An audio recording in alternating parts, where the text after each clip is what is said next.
We'll call the meeting to order. This meeting is being live streamed this evening by Under Production Multimedia. If everyone would please rise as we begin with the Pledge of Allegiance. Pledge allegiance to the flag of the United States of America and to the republic for which it stands, one nation, under God, indivisible, with liberty and justice for all. Thank you. Do a roll call vote. Anita Bate. Here. Bobby Brooks. Here. John Spencer. Here. Jeff Deaton. Here. Derek Combs is also present. We have a quorum. Brings us to our presentations. We have two presentations tonight. The first one is 835 Pike Street. Sarah Caffey, welcome. Good evening. Hello, good evening. I am Dr. Sarah Caffrey. I'm a veterinarian and a lifelong resident of Charlestown. So I grew up here. So I practiced in Louisville for 20 years, but I wanted to be closer to the kids. So my plan is to take this property and turn it into a small animal veterinary clinic. So I've got all the plans drawn up, the engineers and everything will fit in there. So other parts of the country have outside entrance doors for animals, so they don't have a waiting room kind of area. And kind of COVID brought a lot of that on. So it makes it very nice that you can walk into your exam room and you'll be checked out in there and everything. And I can do low-cost spay and neuters with vaccines. I worked on the caravan and everything with the Humane Society over in Louisville, and they do it out of an RV basically. Everything from surgery to wellness exams and everything. So I'm going to turn this little building into a veterinary clinic. Okay, I've already formed a corporation, so I'm here to apply for the facade redevelopment and commission and grant for roof and siding and gutters. Okay, I want to kind of leave the brick along the bottom. One, it's kind of a pain in the behind to remove that from the concrete block wall and everything, because it is on there fairly well on the parts that the guys had removed and everything, and do siding from then up and redo the gutters and everything. The trees are coming down. Duke Energy has assigned tree specialists to come and take them out of the lines, and then Shady Dealings is going to take them all the way down to the ground and everything. So I have 5 parking spots. And so that is my plan if I am awarded any of the money, is to make this building look like something and run a veterinary clinic out of there. I've already formed a corporation. I've already been doing things for family and friends, kind of mobile, you know, kind of thing. Working at veterinary outreach over in Sellersburg. And so we're looking for a veterinarian to take place over there and everything, to do the low-cost space and neuters. And I work at the Jeffersonville Animal Shelter and everything, doing space and neuters and vaccines on Wednesdays for them. And so it's been kind of a fun couple years, just kind of filtering around and doing different things versus, you know. So questions or anything from me? Have you decided on your hours for this place once it opens? Probably going to be Tuesday through Friday, every other Saturday. And I won't stay late on Wednesdays because Reverend Jones and the church and everything there does with Main Street Baptist there, they do church on Wednesday evenings. Okay. And everything. Okay. We grew up with Reverend Jones and his kids and everything, and so after his wife's passed away, he's moved over to the little house and everything. So we will not in any way interfere with that. So we're not going to stay really super late and everything in the evenings. So probably that at 8 to 5, 8 to 6 at the absolute most, but on Wednesdays be a little bit shorter.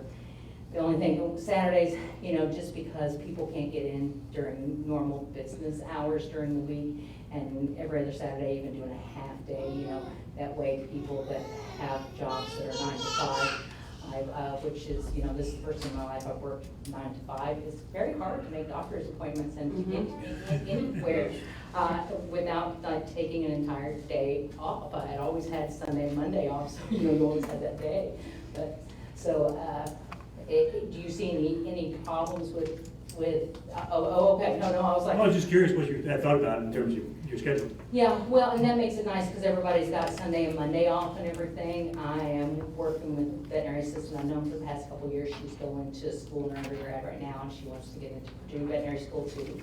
And there is a young man in Washington that's going to come volunteer at the shelter with me and everything, that wants to go to veterinary school. We need more veterinarians and more young people wanting to go into it and everything, because there's a shortage, you know. And so if I can encourage anybody to do that, by all means, you know, come work with me, come work at the shelter, save a life, you know. You get a lot of experience and everything with animals that way.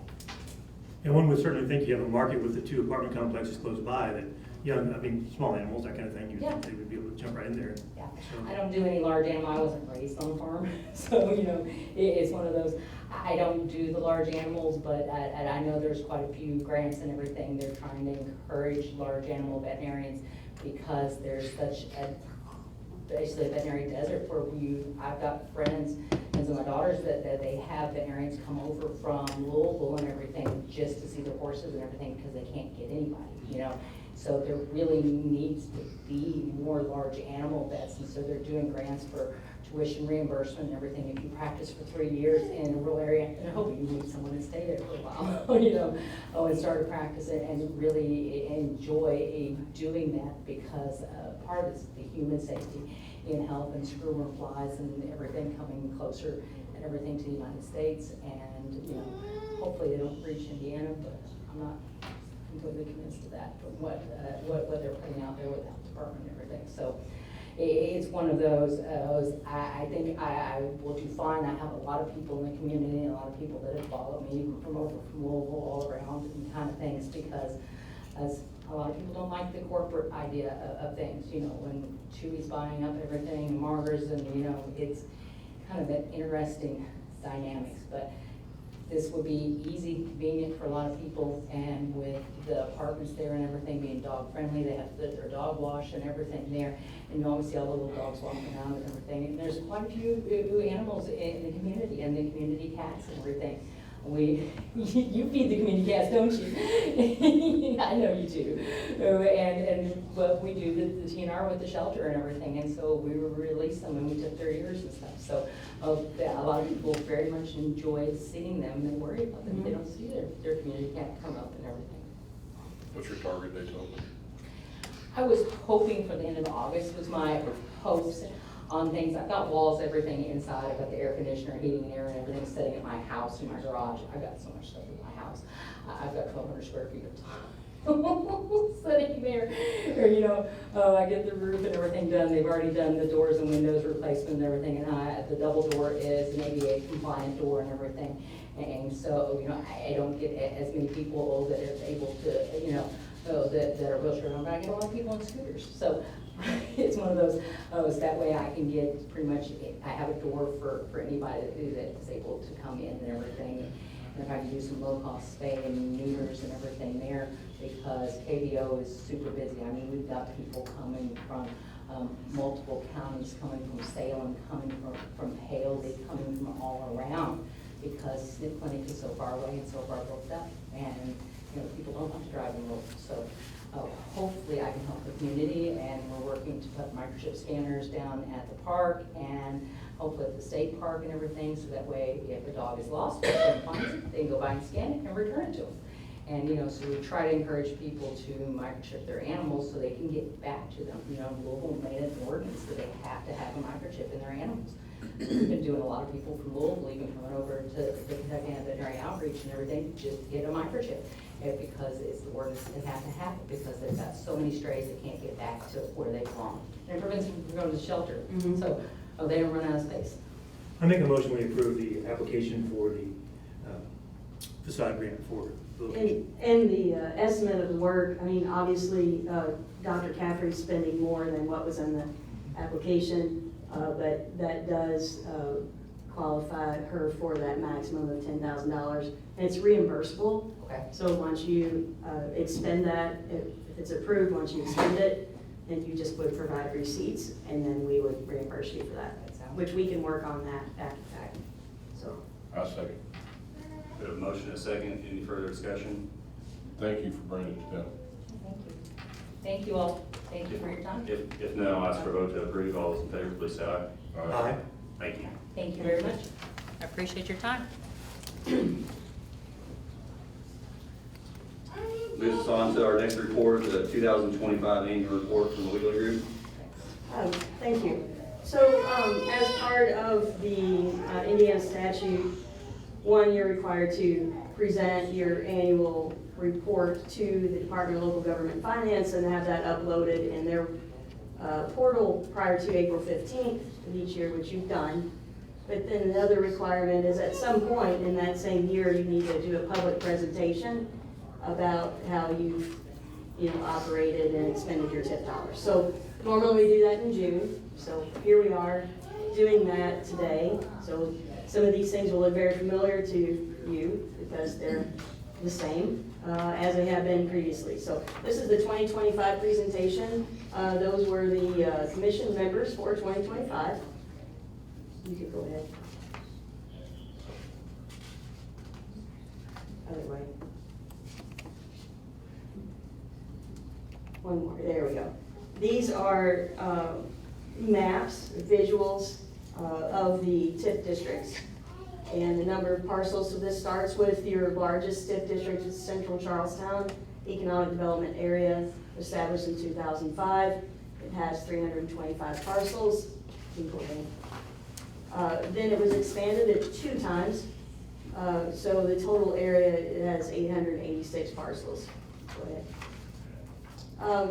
Then these are the other TIFs that you have as well. The Indiana American Allocation Area, which was enacted when the city sold the water utility to Indiana American Water. The Renaissance Project Economic Development Area, which is where the ARC apartments are, catty corner from the square. That's its own area. And then we have the Depot Street, which is where Forest Edge is. And then we have the Shadow Lake Economic Development Area, which was actually part of the Central Charlestown area. And we de-TIFed that and then made it its own area in 2022. The increment collected on these is captured from the assessed value. We'll get into that a little bit later, but only on commercial property, not residential property, so we'll get into that in a minute. You can go ahead.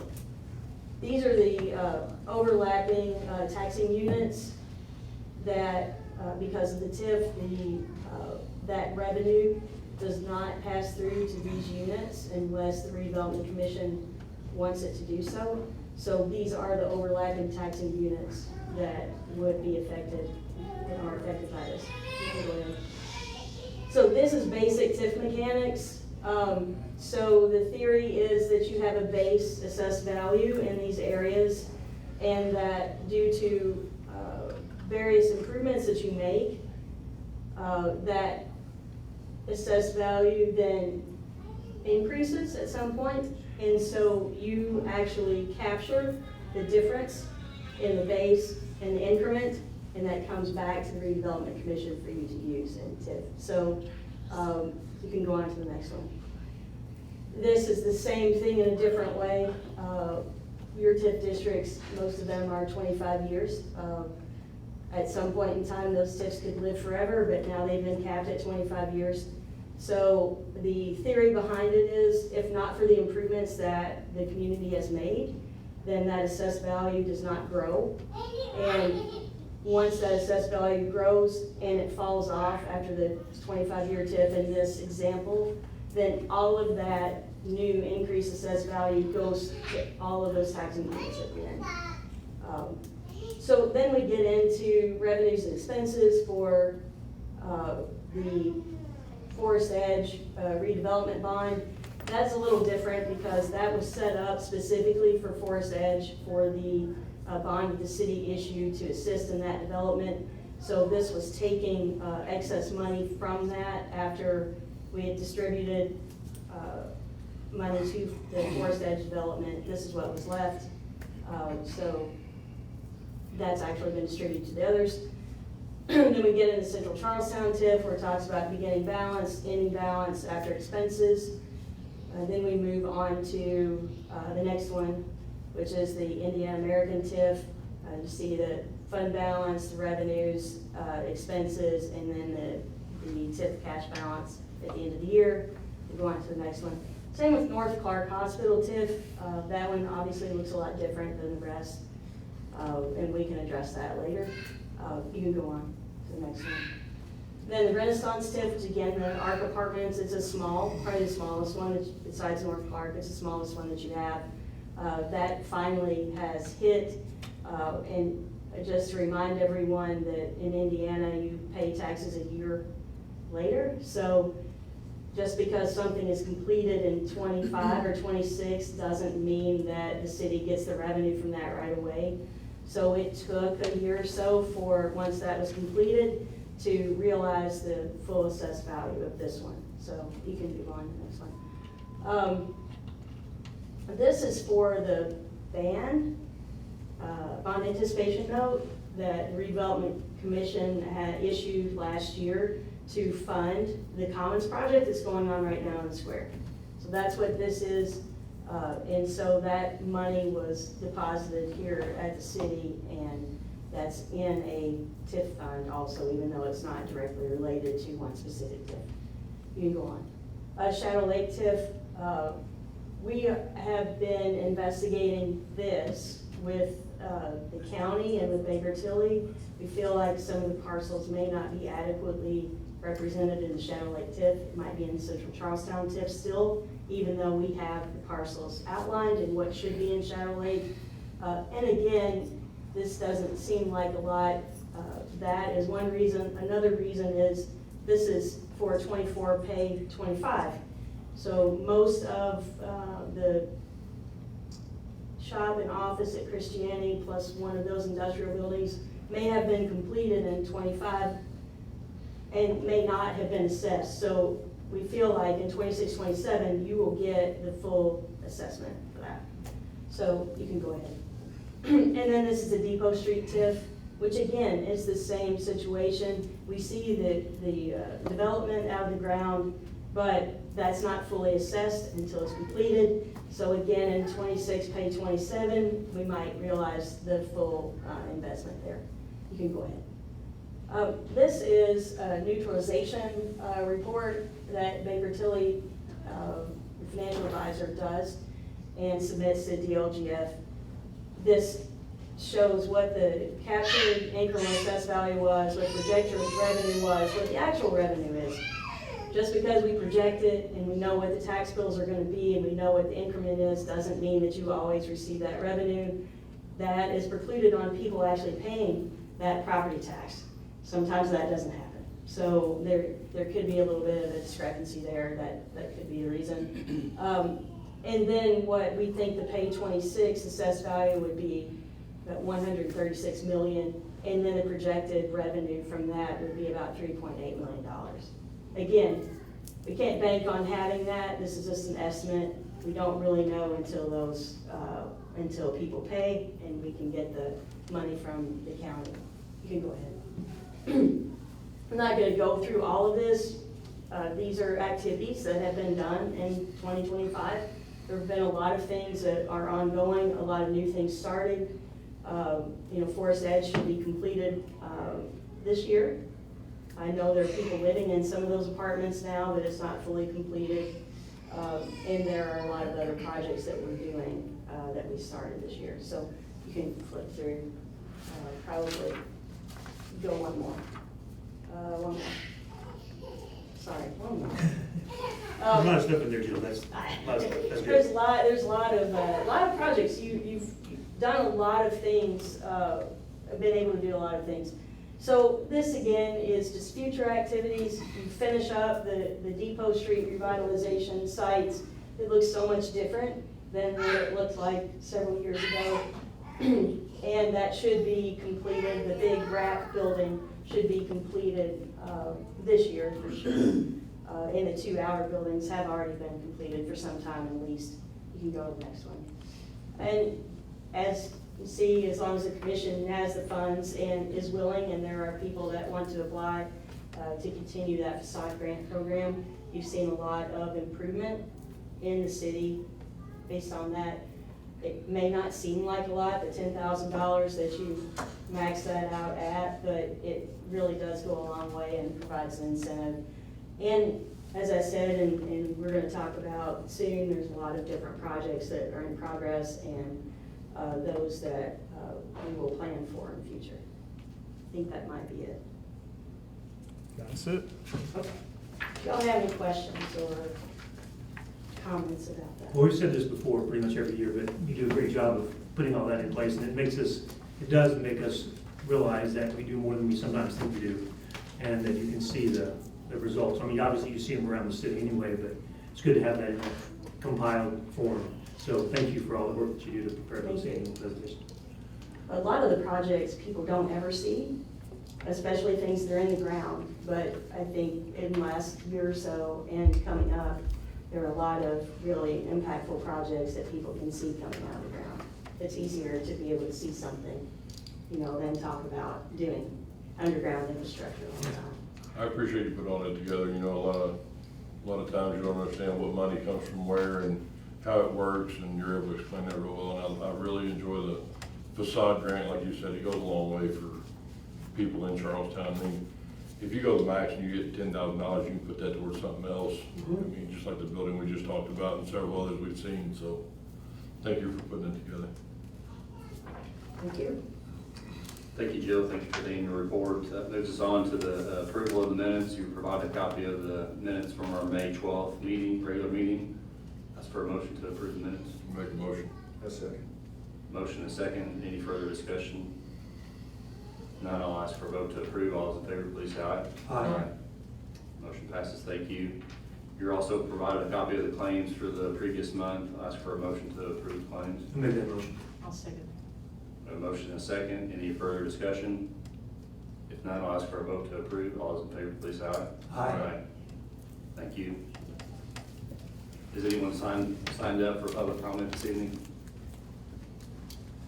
We will find out. We will find out shortly. No? Okay. Yeah, if you have public comment, you need to sign in, please.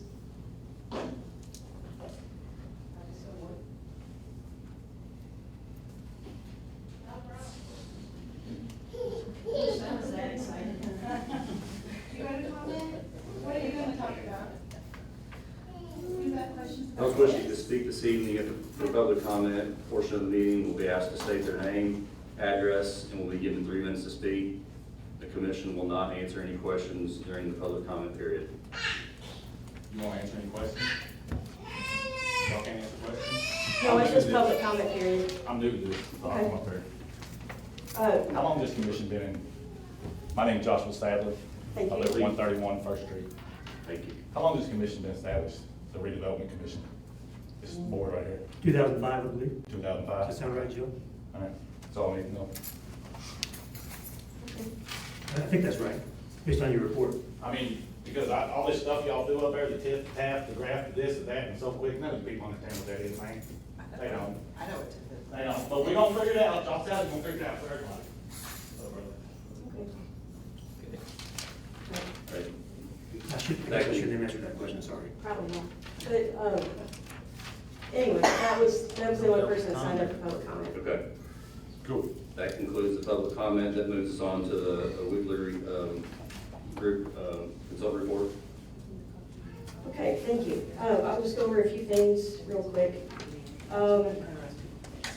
The comments at Short Street Parklet, you can see that. You can see things over the fence now. It's not just some concrete in some places, but the actual pavilion is starting to take shape and all the concrete around it. So that's exciting. Charlestown Landing improvements, the mayor and I just got an email today about the $4 million related or from Congressman Couch's office, that there's a webinar on Thursday to talk about actually moving forward with something and what the city needs to do to comply with the rules and requirements. So that'll be Thursday. We still have not heard anything from the IEDC or the RDA related to our $6 million application to help with, to match that. The gazebo and streetscape improvements, we discussed that briefly last meeting. I don't have those proposals yet, but I will have those for you before your July commission meeting to get proposals for you to consider to go to the next step, which is starting the design and some real cost estimates for that, so we can figure out what we want to do. Also in progress, we've kind of gotten into a different stage of the Charlestown signage project at Highway 62 and 3 to replace the one that was taken down when NDOT started to do their work there at the intersection. And then talking about the TIF and financial portion of my report. As always, I've updated the commission's cash flow so that if we do entertain projects and you ask me questions, then I'll know whether there's money there for me to do that or not. We also prepared the appropriate resolutions, which we'll discuss later on the agenda, and the letters that need to go out before June 15th. There's a change in the rule related to that, or in the statute related to that, in that if the auditor does not get a letter by June 15th, they will automatically take 5% of your TIF revenues and distribute those out. And lastly, related to TIF, I brought this up at a previous meeting as well, that we are finalizing our proposal to clean up some of the parcels and some of those expansions, especially in central Charlestown. There are a lot of residential parcels. You don't realize any revenue off of those residential parcels, and so it was suggested that we kind of go through and clean that up. We've done some due diligence on that. We'll run it by Baker Tilly. Frost Brown Todd is coming up with a schedule on how we need to amend those and what that looks like. And in particular, we would recommend that you just dissolve the North Clark TIF. The assessed value has dropped down below the base at this point in time. And I don't, if something were to happen out there and you wanted to reestablish that, we certainly could. But it serves you no benefit at this point in time to do that. So you can consider that, and you can act on that at a later date. I just wanted to bring that up. That's all I have. If there are any questions, I'd be glad to answer those. Thank you, Joe. Moves on to old business with the Family Activities Park sport court bids. So in your packet, you had the letter of recommendation from HWC Engineering. At your last meeting, we opened 4 bids, and 3 of the 4 contractors did not adhere to all of did not either submitted incomplete information or on the wrong forms. There were just some discrepancies in 3 of the 4 bids, and the 4th bid was probably 3 times your budget. It was submitted completely, or complete. So the recommendation from HWC is that you reject all of the bids and rebid this project. And all those people can bid again. Yes. Yes, they can. You So, need a motion? yes. I'll make a motion, we reject all and rebid it. I'll second that. We have a motion and a second. Any further discussion? None, I'll ask for a vote to approve. All those in favor, please say aye. Aye. Motion passes, thank you. And you also have in your packet a proposed schedule for rebidding that. So right now, we're on track to open those bids at your July 7th meeting. So we should have those bids in hand for you to open and go through this again. Hopefully it'll be better. Didn't you say it was gonna advertise beginning Friday or something? Yes. There's a date on there, right? Yeah. Really soon, like. So the first advertisement is going to go the week of June 8th, and then the next one will be the week of June 15th. Thank you. We have the Little League facility renovation project. With that, we entertained the thought of, using some redevelopment revenue to do that, using the build, operate, transfer process to go through procurement in that way. So between now and your next meeting, I will provide you with a draft RFPQ and also a schedule, proposed schedule, so that you can review that, and then we can take action at your July meeting to move forward that process and be ready to advertise that. The project itself, we need to be ready to start that project at the end of June. We have what seems like a lot of time right now, but the time goes by quickly. So if we can get that advertised and you can select someone to go through the scoping period, that should give them plenty of time to thoroughly review it, work with the committee that's set up, provide a good guaranteed maximum price, and then work through the final design so that they can be ready to hit the ground as soon as the Little League fields are finished. As soon as Little League season is finished, we can hit the ground. So that's what I'll bring to you next next meeting and Frost Brown Tower to look over that before I send it out to you. Did you say the end of June next year? I think so. Is that right, Mayor? Is it end of June? I'm not sure you didn't mean this year. No, end of June next year. We're trying to plan ahead, Derek. We want to make sure that it's ready to go, so. All right, thank you. Moves us on to new business. We have the consideration of resolution 2026 R1, the pass-through of excess assessed value. I make a motion to approve that resolution. We've already discussed it. I mean, we know what it is, right? So. We have a motion. Is there a second? A second. Second by Bobby. Any further discussion? None. I'll ask for a vote to approve. All those in favor, please say aye. Aye. Motion passes. Thank you. If there's no other new business, our next meeting is scheduled for July 7th at 6 p.m. If there's no further discussion, I ask for a Make a motion, we adjourn. Second.